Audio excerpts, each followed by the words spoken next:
It's time for the best coverage of the top stories in sports.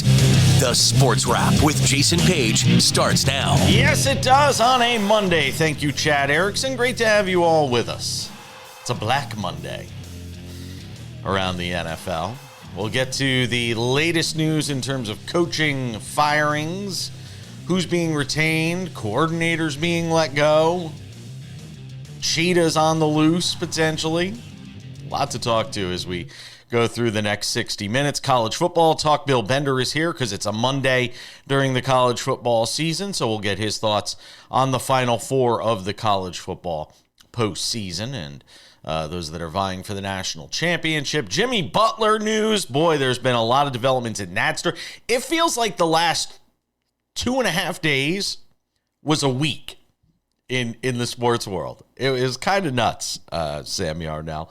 It really does. Like it feels like last Friday was a week ago with the number of things that took place between the time we finished the show on Friday and the time. Here, let me give people a little peek behind the curtain. By the time I had put up the weekend show for our affiliates around the country, and it had already been sent out and it was ready to go, the Heat suspended Jimmy Butler for 7 games. I'm like, come on, really, people? What are we doing? So if you watched the weekend show and it seemed a little outdated on the Jimmy Butler news, that's kind of why, because we put it up on Friday. Let's talk about what happened on Saturday and Sunday in the NFL, and I think notably what took place in Detroit last night, where the Lions, I mean, man, not for nothing, Aaron Glenn's got to get a job somewhere in this coaching hiring pool that's out there. Because what he did last night to stymie that Minnesota offense when he's got 12 guys on injured reserve is just remarkable. I mean, we thought this game was going to be a shootout. Everybody thought it was going to be a slobber knocker. And instead we get a Lions team that basically just shut down and wore out that Vikings team, Sam. Yeah, it was very interesting for all the narratives around Dan Campbell because, I mean, if you remember, Jason, last Tuesday after the Lions' last game, I came onto this very show and I said, all right, I'm finally in the boat with all of you. I don't believe in Dan Campbell anymore. He's playing all of his starters for the entire game in a meaningless game. And quite frankly, they came out on Sunday night and didn't look tired at all. Nope. Now, I do think that there's something to be said there about kind of what we spun in terms of narratives for the Vikings all season long. And this is kind of what they did earlier in the season is they went on a wild streak and then push came to shove in one game and they kind of embarrassed themselves, right? So as we go into the playoffs, this is something that the Vikings are going to kind of have to be wary of. However, I think that if you're a Vikings fan, there's an argument to be made that this loss came at the perfect time because now you've got motivation heading into the playoffs. That's just kind of the positive spin that you could put on it. Listen, the Lions are a dominant force. They deserve that 1 seed. They deserve that bye next week, and it's going to go very far for that heavily injured team. Can I also say this? To me, one of the headlines that comes out of this game is buyer beware when it comes to Sam Darnold. Because, look, people need to remember, he is a creation right now of Kevin O'Connell. There isn't anything that took place in Sam Darnold's career prior to connecting with O'Connell that would tell you that when he leaves there, he's going to be the same guy that he was in Minnesota. So I would just say my big headline coming out of this is, who knows what happens with the Vikings? They win a game or two in the playoffs. Maybe they go on some run. Maybe we're all wrong. As Dan Campbell said last night when he met with O'Connell at midfield, he said, see you in 2 weeks, which was kind of funny that he actually thought, they'd be meeting up again in Detroit in a couple of weeks. I don't see any reason why the result would be any different, though, because they couldn't figure out for 4 quarters how to keep that pass rush off of Sam Darnold. I don't see how that changes if they play in 2 more weeks, Sam. I do think that that's an interesting point. The only flip side that I could offer you is it's the same concept that you saw kind of the Bills and Chiefs try to use earlier in the year in their matchup. I really think that that's the only comparable matchup that we've seen in terms of powerhouses in a conference this year. And what did we see out of both of those teams? Neither one reaching too deep into the bag. That is to say, neither of these teams reached very deep into their bag of tricks last night. But if they were to, I still think the Lions' bag of tricks, as Agreed. evidenced this year, is a little bit deeper than the Agreed. Vikings. So Yes, I as agree. much as I try to make that an edge for Minnesota, I don't even think I could. Tampa Bay and New Orleans, the Buccaneers play their way into the postseason with a win. Atlanta wound up losing, so it didn't wind up mattering. But at the time, they obviously didn't know that because Atlanta would go down to lose in overtime to a hell of a performance by Bryce Young yesterday, by the way. One of the best performances of any quarterback we've seen this season. 5 total touchdowns in a win for that team. But, it wasn't pretty, but Tampa Bay figured out a way to get it done. And then they throw to Mike Evans late in the game so he can get his 11th straight season of 1,000 yards receiving, as well as a nice little hefty bonus that the Buccaneers, I'm sure, are thrilled that they're going to get to pay out to him, Sam. This is Mike Evans' cementation as in my mind, top probably 7 receiver of all time. And that might be being a little too generous. He may be a top 5, maybe even I think there are arguments now to be made that he's a top 3 wide receiver of all time. One of the most criminally underrated players in NFL history. This is a guy that for the duration of his career in the NFL has never caught less than 1,000 yards. It's incredibly impressive to take a wide receiver out of Texas A&M and do something like that, especially in an offense like Tampa Bay's that only had Tom Brady for 2 years? Yeah. Mike Evans is great. Yep. Future Hall of Famer for sure. First ballot. Can we pretend that I didn't say the Chiefs would have a chance in Denver on Sunday? Can we just pretend I never said that? Can we erase time somehow? Can we do a time warp and go back and I could just take it all back? My God, did Denver lay a whooping on the Chiefs? And again, it was the practice squad Chiefs. I get it. I just thought Carson Wentz would be a little better. Maybe I put too much faith in Carson Wentz, but Denver's on its way to the playoffs for the first time since they won a Super Bowl. And that means the Bengals are not going to the playoffs despite winning on the road in Pittsburgh on Saturday. Sam, a quick word. Yeah, no, we need to give Patrick Mahomes more credit for what he's done this season. That offensive line, starters and backups, they're terrible. Mahomes has been running for his life all year. I see it now. Chiefs are still going to win the Super Bowl. Wow. That was definitive. That was said with comfort. I've accepted it. Reluctantly. With some ambivalence. We're coming back. More NFL notes next.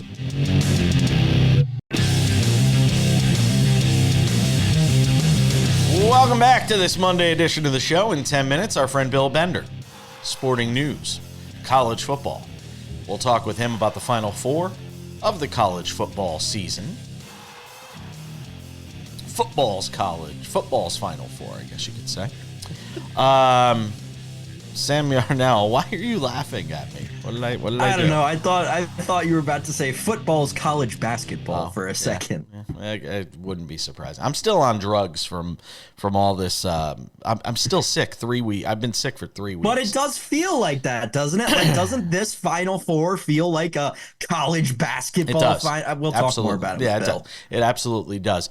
There are plenty of NFL coaching notes to get to, and one important player note that I want to talk about. The coaching note, it didn't even take until the late games were over for the Patriots to fire Gerard Mayo, who is out of a job with the Pats after just 1 season. So they have Bill Belichick for 23 seasons, and then Gerard Mayo for 1 season. If this were a resume, and we were talking to Robert Kraft, he'd say, what kind of blip is that? So how does that happen? So Mayo gets fired, and I got to be honest what this feels like, and I could be completely wrong and off base with this. Maybe they were really hoping for the best and that it was going to work out with Gerard Mayo. To me, it feels like he was literally a placeholder for Mike Vrabel. That's all this ever was. That they were never really committed to Gerard Mayo. Think about how quickly that thing started to unravel in New England this year. For a first-year head coach, he was getting slammed pretty early on. Where were those stories coming from? Were the Patriots setting him up to fail, knowing that this was eventually going to be Mike Vrabel's job? There are so many levels to this. Yeah. I completely agree with what you said, and I'm just going to try and lay it out more as it happened in my mind, right? To me, and you and I spoke about this when this hiring was first announced, because it was reported in the media and because you could just kind of feel it. This was a job that was promised to Gerard Mayo before this season even came to pass. Yep. 3 years ago ish, right? This was a job that you could see that they were pretty open about saying they had lined up Gerard Mayo to be the next head coach. They had brought him up through that whole system, yada, yada, yada, this and that. And that was fine. I agree with you. They had promised him that position while Mike Vrabel was the head coach of the Tennessee Titans with a Hall of Fame running back. And until they surprisingly fired him at the end of last year, which again, if you'll remember, Jason, you and I talked about, what are they doing firing Mike Vrabel? None of us were expecting them to fire Mike Vrabel. He was like the one bright spot that team had besides Derrick Henry. Oh, the Patriots definitely didn't expect them to fire Mike Vrabel because Robert Kraft has a brain above his neck and he understands that Mike Vrabel's a great head football coach. So he was going to use Gerard Mayo until Mike Vrabel either asked out or was fired from Tennessee. And that came to be a lot sooner than Robert Kraft thought it would. Obviously, that brought them into this predicament that was this year. Jason mentioned it. By week 4, there was week 3, there was a mutiny around who would be the quarterback of that team. Yep. Jacoby Brissett went into the year the starter, clear cut. And by week 3, there were players in the locker room saying, nah, we need to go to Drake May. We got to go to Drake May. I just think that it's all sort of screaming, this is a job that they really wanted Mike Vrabel to have, but they had already arranged a placeholder in the intermittence. That intermittence turned out to be a lot shorter than the Crafts expected it to. Yes, 100. I could not agree with you more, Sam. I think your analysis is spot on with it as well. There are other coaching firings to get to on this Black Monday. We'll get to that in a moment. But first, a word from our friends at Credit Associates. Who do you think is going to be the Super Bowl MVP this year? Josh Allen, certainly a possibility if he should get there. Maybe Patrick Mahomes. We've seen him in that position before. Lamar Jackson is obviously a possibility. Well, what if you could be the MVP of your finances? With Credit Associates, you can. They'll help you settle your credit card debt for up to half of what you owe. That's like scoring a game-winning touchdown, but for your wallet. So take the first step towards financial glory. Call 1-800-747-5362 today. Credit Associates, because every MVP needs a winning team. To see if you qualify for debt relief, call 1-800-747-5362 or just visit creditassociates.com, or you could just scan the QR code right there. All right. Doug Peterson's out as head coach of the Jaguars. In other news, water is wet. I think we all knew this was kind of coming. Not a surprise. The question becomes who winds up getting that job. Because, I mean, a lot of people thought maybe Bill Belichick could wind up being the head coach of the Jacksonville Jaguars at one time. I certainly heard Mike Florio go on and say he's being discussed as a candidate. And then Mike Florio was wrong because Bill Belichick wound up being the coach at UNC like 5 minutes later. And they kept Trent Baalke, which is interesting, because they basically put all the blame on the head coach. They didn't blame it on roster composition because Trent Baalke keeps his job, Sam. They blamed it on Doug Peterson. Jason, as much as we've talked in the pre-coaching cycle before this whole thing even starts about Ben Johnson and how much the Bears should want him and how much he should want the Bears, Ben Johnson should want to go coach the Jacksonville Jaguars. It is the most clear-cut yes in my mind. You either go coach a rookie QB in the hardest division in football or Trevor Lawrence in the easiest division in football. Seems pretty easy, doesn't it? Oh, by the way, in Jacksonville, the reason they kept the GM around is because they just drafted probably the best wide receiver in the draft. Maybe Malik Neighbors, but maybe Brian Thomas Jr. It's definitely a 1A, 1B comparison there. One of two great receivers coming out of this draft he just drafted, and a formidable running back he got in the 4th round in Tank Bigsby. The roster composition position is there for that team. They've still got Josh Hines-Allen on the defensive line. This is, to me, the utopian coaching destination. You go to a bad division, a lot of talent on the roster. It just seems like a no-brainer to me. I would absolutely agree with you. I think it is the best of all the coaching gigs out there. If you believe in Trevor Lawrence being the guy, which I think there are some people that are obviously going to question that, that situation being what it is. Real quick, Giants keep Joe Shane and Brian Dable. They're going to give them another run with whoever gets drafted by this team. Lou Anarumo is out as the Bengals defensive coordinator a year after being celebrated as one of the best in the business, Sam. Yeah, I know. Mind-blowing. I know. Mind-blowing firing. And we didn't get to it, but Tyreek Hill says he basically is done in Miami. We're out of time. But Tyreek Hill's out. We'll get to it tomorrow on the show. I'm sure there's going to be plenty of fallout. Maybe we'll get a guest from down in Miami. College football's next.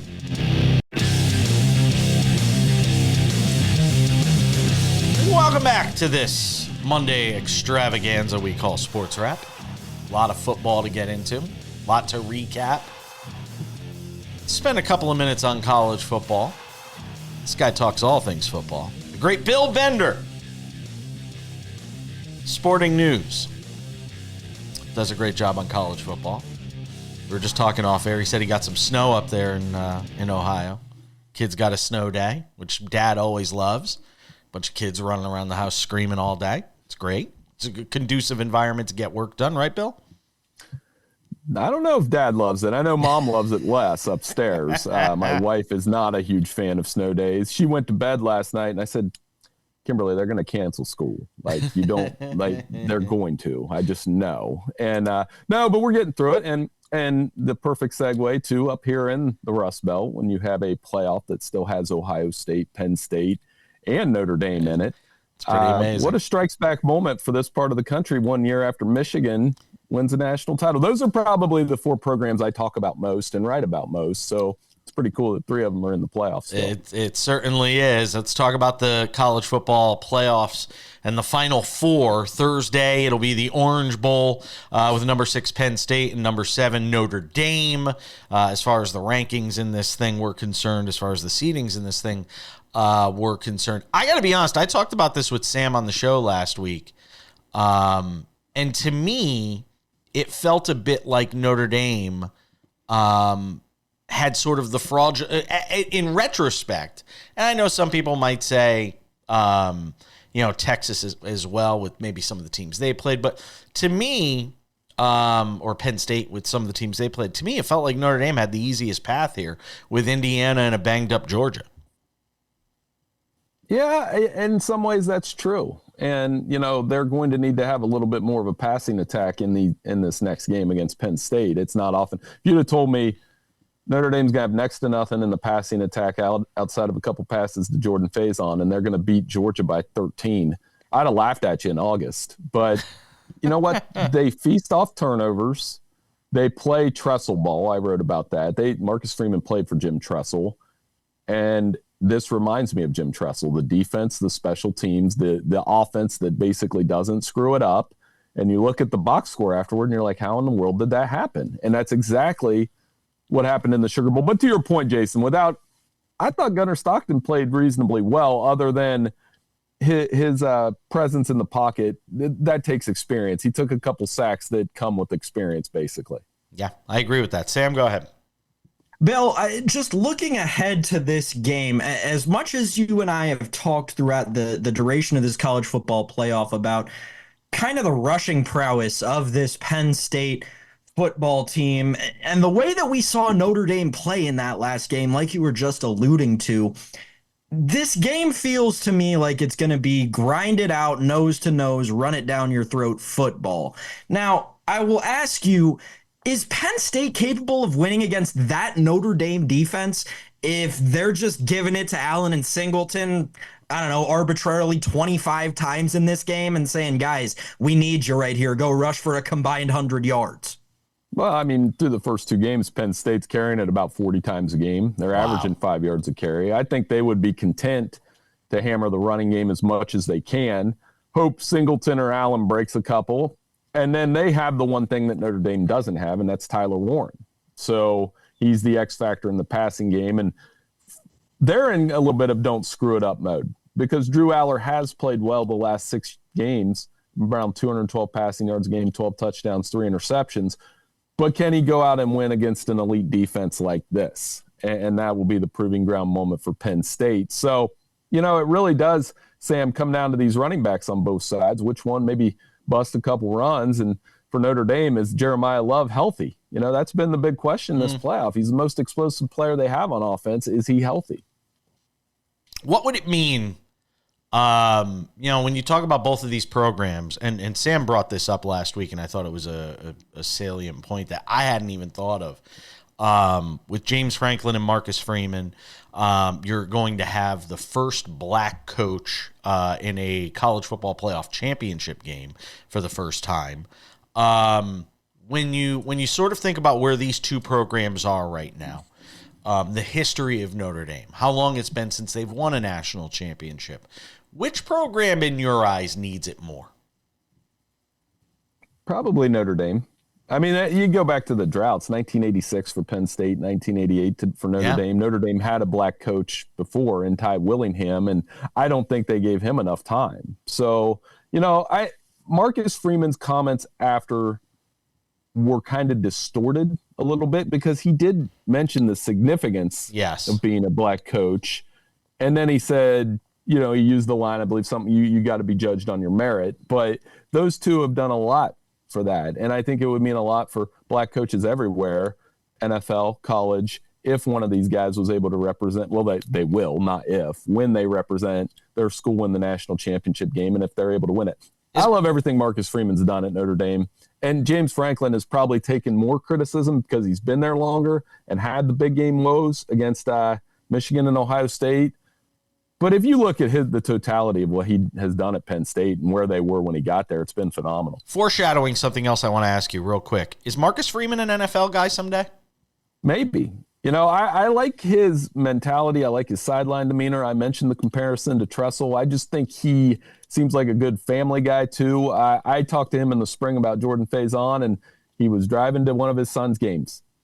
And I just thought, yeah, that's what I do with my spare time. So we had a conversation. He was and he didn't sound like this was an obligation or this is, something I have to do during the day. He was very genuine, had a lot of fun. Just like I'm very genuine and have fun with you guys every Monday. See what I did there? That was very good. Yeah.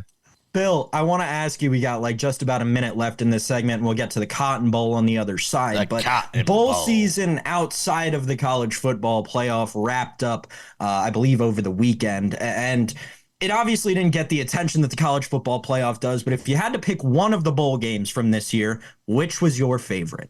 Oh, the Beamer Bielema thing at the Cheez-It Bowl. You had people getting married. You had somebody sitting in a Cheez-It bath, and my daughter said that's disgusting. I said I agree. And then you had the entire fourth quarter where Brett Bielema and Shane Beamer were taunting each other back and forth over a T-bar signal. So that was fun to watch. And then they went at it on social media afterward. And, there's one thing, yes, they should be better sports, but on these occasions where this happens, I can't say that I don't enjoy it. Bill Bender hanging out with us. He doesn't like Cheez-It baths. I think the guy getting the mayo dumped all over his head was the coolest thing I saw, by the way. The Pop-Tart Bowl. Yeah, Come the Pop-Tart on, too. All right. We're going to come back. I got a little more to get to. The Cotton Bowl, Shedeur Sanders question as well. Stay tuned.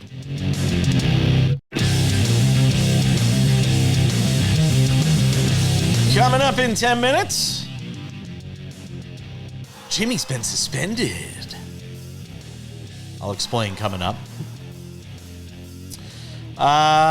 Bill Bender hangs out with Sam Yarnell and myself every Monday here on the show. Talk college football. He's been amazing with his time with us all season. So we appreciate that, Bill. Another game to get into, the other semifinal on Friday. It's the Cotton Bowl. Texas and Ohio State. Ohio State has been the juggernaut of this postseason without any question. Bill Bender, What makes you think this time around between Texas and Ohio State is any different from the last time? Well, they've been fun games. Look how much five-star talent is on the field. 32 players between the two teams. So while the instinct is to look at what Ohio State's done and 35-0 in the first quarter of these two games so far, one of the things about this playoff, I did want to mention this, 4 of the top 5 scoring defenses in college football are here, and Ole Miss is the one that didn't get here. So defense does win championships, and both of these teams can play it. Both are 1 and 2 in yards per pass attempt. So I think Texas is going to hang around. That's a long-winded way of saying that, Jason. I think they're going to be in this game in the fourth quarter. Bill, what went wrong, just looking back 1 week, what went wrong for Oregon in that game against Ohio State? I think Jason might have texted me, or I might have texted back. They looked a step slow. They looked like the bye week hurt them, or not the bye week, the bye month hurt them. And this is part of the new process where I don't know that it's right if somebody has to wait from December 7th till January 1st to play a football game in this format. You know, I can't imagine the Chiefs taking a month off. I guess they are technically taking 3 weeks off, but in the NFL, it's a little bit different. They just weren't. By the time they got in their rhythm in the third quarter, the game was over, long past over. And, you know, it wasn't seeded properly. But all those, you know, we've had the month-long layoff in college football forever. So I think that can only be an excuse for so far before you just realize Ohio State took it to them. After the Michigan game, after the Michigan game, there was so much discussion in the Ohio State fan base about Ryan Day's job. Is that off the table? He's definitely coming back next year, right? No matter what happens. Yeah, it's over. I mean, I think that ended after the first round game, quite frankly. And, you know, this is this new world we live in where Ohio State is now the team to beat for the national championship. And I think they probably will do that. The Michigan game will always be part of it, but you're hearing people up here kind of twist their words now to, well, that was the best thing that could have ever happened to us because look at us now. They're playing so creative and getting Jeremiah Smith the ball. The play design on that first touchdown pass was amazing, and they are playing free and loose and getting after the quarterback. They had 8 sacks. So that's where Texas on that side of the ball. They need Cam Williams back to hold off this Ohio State pass rush so Quinn Ewers has some time. But, guys, I'll say one last thing. Yeah. I can't get the image of Texas just beating Michigan down in week 2 out of my head. I was there. If they play like that, which they haven't put 4 quarters together like that since, they'll have a shot to win the game. Wow. More with Bill Bender coming up here in just a moment. First, a word from our friends at Credit Associates. What a performance from Mike Evans. We talked about it earlier in the show. Goes over 1,000 yards for the 11th straight time in his career. I mean, think about that. What a run of excellence from Mike Evans, who continues to do great things. Also got a nice little hefty bonus from a financial standpoint. And the Tampa Bay Buccaneers got a win that puts them in the postseason. Just like Mike Evans doing things on the field, if your credit card debt needs to do some things and you need some financial freedom, well, it's time to break through. Credit Associates can help you slam down your debt for up to half of what you owe. That's right. It's the kind of move you want to see in your financial game. Don't wait another quarter. Call 1-800-747-5362 today. See how much you can save. Credit Associates, when it's time to make a play, they've got your back. To see if you qualify for debt relief, call 1-800-747-5362 or visit creditassociates.com or just scan the QR code right there here on Sports Wrap with our friends from Credit Associates. All right, Bill Bender. The talk over the last few days of last week was, you know what? We've looked at film on Shedeur Sanders, and we don't think he's as good as everybody thinks he is. What was your reaction to that? I'd still take him first. But I've been on this for 2 years now, where he takes a lot of sacks, and he hangs in the pocket. Throws a great deep ball. There are some that think he's just part of this system and was chucking it around because they wanted to pad his stats. I didn't see that. I saw, pretty good pocket presence. He is going to go to a bad team. And he was on a bad team at Colorado when he started and made a lot of plays in front of behind a bad offensive line. Does he try to push his way out of Tennessee, though? Is he going to pull an Eli Manning? not out of the question that we get a little bit of some craziness heading up to the draft day with Shedeur Sanders, because I mean, to me, it's Cleveland. I mean, he's not going to want to go to Cleveland or Tennessee, is he? What quarterback does want to go to Cleveland right now? I mean, like that's also true. And I think Tennessee will probably be a good fit, because now you're already getting into the part where we're trying to talk ourselves into Drew Aller, even though he said he's coming back to school, and some of these other guys. But to me, it's Cam Ward, it's Shedeur Sanders. And I really think Shedeur Sanders has some of those qualities. We picked apart a lot of his off the field, his on the field interactions with other players. I think there's some leadership qualities there. And I like the fact that he throws a lot of touchdowns and not a lot of interceptions, as simple as that is. Bill Bender, always appreciate it, my friend. Does a great job at the Sporting News. Check out his football work there throughout the week, if he can get any work done, considering his kids are home from school on a snow day. Thank you, Bill. I'm going to put you on the kids, Jason, make you get the stuff they need to get done around here. Thanks so much for having me on. We're coming back.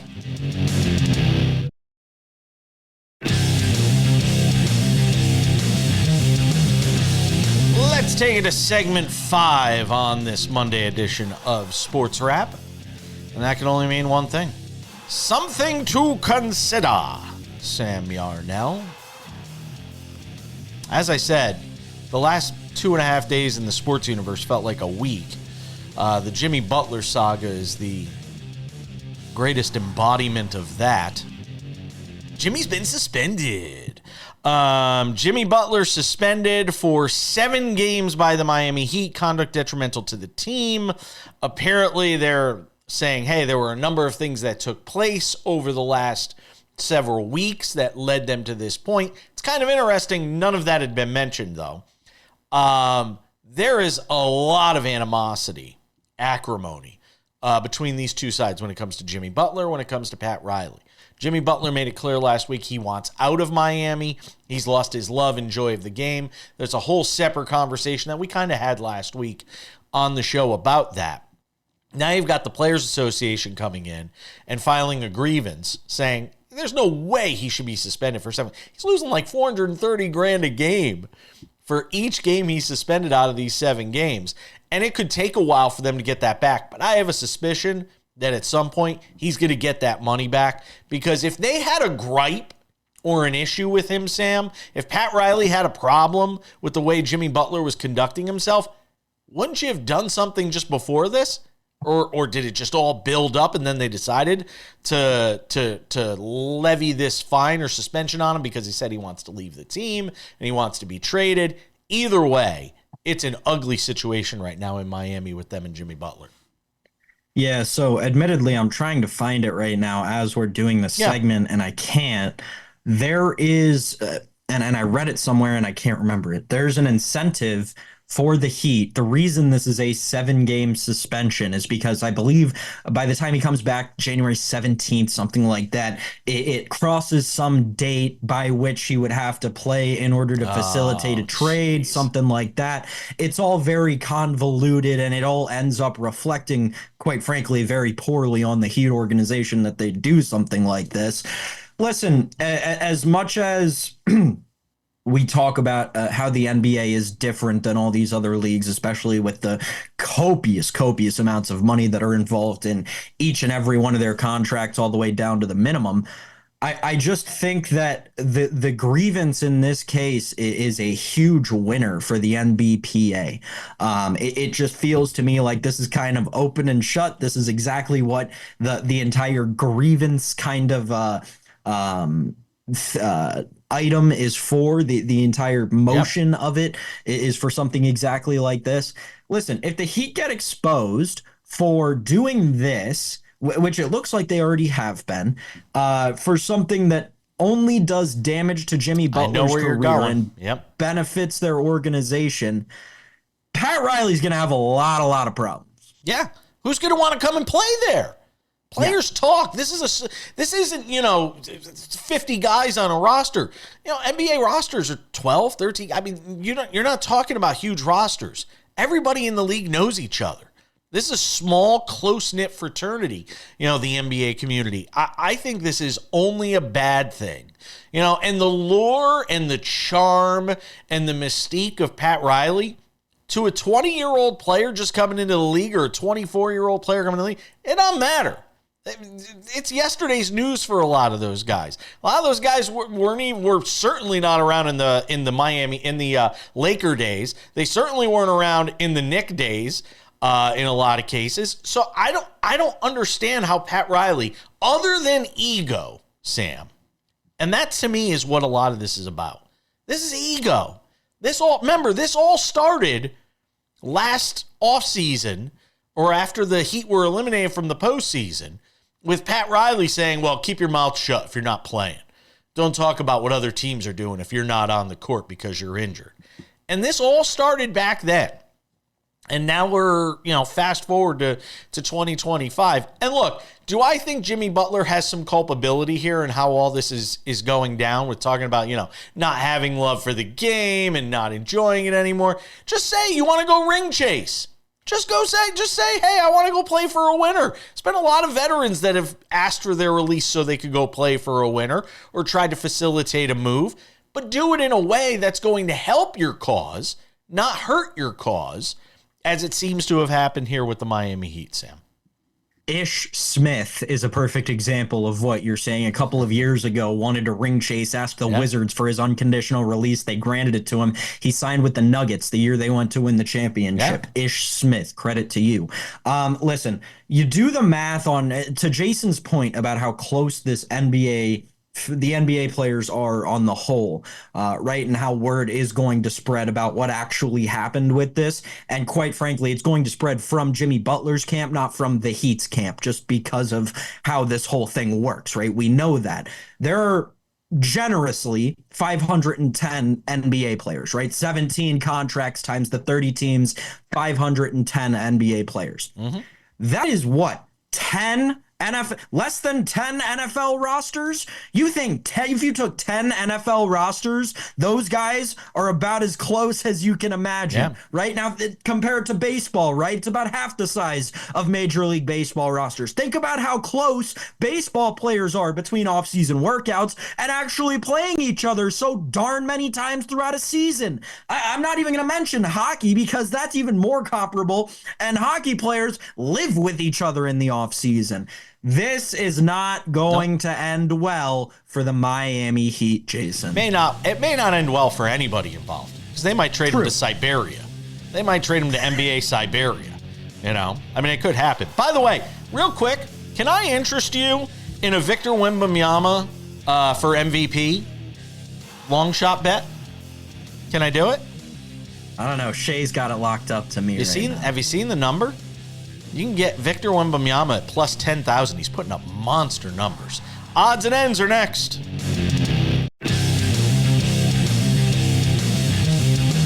All right, just about time to put the wraps on this baby for a Monday. Tuesday Sports Wrap. There is a huge story right now that is developing over at Fox Sports. And we are going to spend some time talking about it on Tuesday's show. Wanted to give it its just due with all the football news and everything that was breaking today. Has anybody else been fired, by the way, before we go? No? Okay. All right. Rex Ryan hasn't been hired and fired already yet? No? Okay. I was hopeful. We'll have more NFL coaching news, obviously, on the show, but this Fox Sports story is just bonkers. We will get to that on Tuesday's show and a whole bunch more. If you have not done so yet, subscribe to the podcast. Sports Wrap with Jason Page podcast is available. Also over on Substack, Sports Wrap Substack. Go and check that out today. Without any further delay, time for some odds and ends. Odds and ends, Sam Yarnell. Could it be the end for Tyreek Hill in Miami? Say it ain't so, Joe. We mentioned it earlier in the show, and I didn't want to give it short shrift because it is a huge component to what happens in this offseason. Tyreek Hill saying, hey, I got to look out for me. And and basically making it clear in a post-game gaggle with reporters that he wants out of Miami, and he's going to be looking for greener pastures somewhere else, Sam. I thought what was most interesting about this whole thing is that Tyreek was very clear to make sure that he was very clear about wanting out of Miami. If you watch through the entire media availability there that Hill does, he's just going along answering questions. It's about a 5-minute long, scrum, 7-minute long scrum. Yeah. Typical, not out of the ordinary for a post-game interview.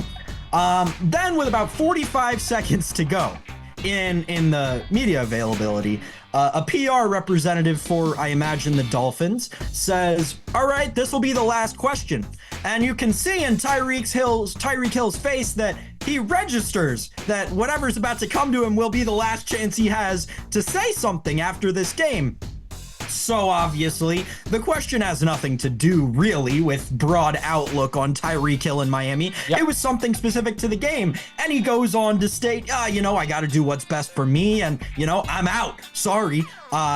Stuff like that. He was very, very pointed with how he responded to this question, and very deliberately, in my mind at least, made it known that this was probably the last time anyone would get to see him in a Dolphins jersey. Jason Page, in my mind, and you'll call me crazy, the best landing spot for him in the division, right up the road, Buffalo, New York. Tyreek Hill would have a lot of success in that offense. Do they have the cap space? I'm not sure what their cap situation next year they should, because this is the reset year, right? As we talked about, and people have so frequently forgotten that.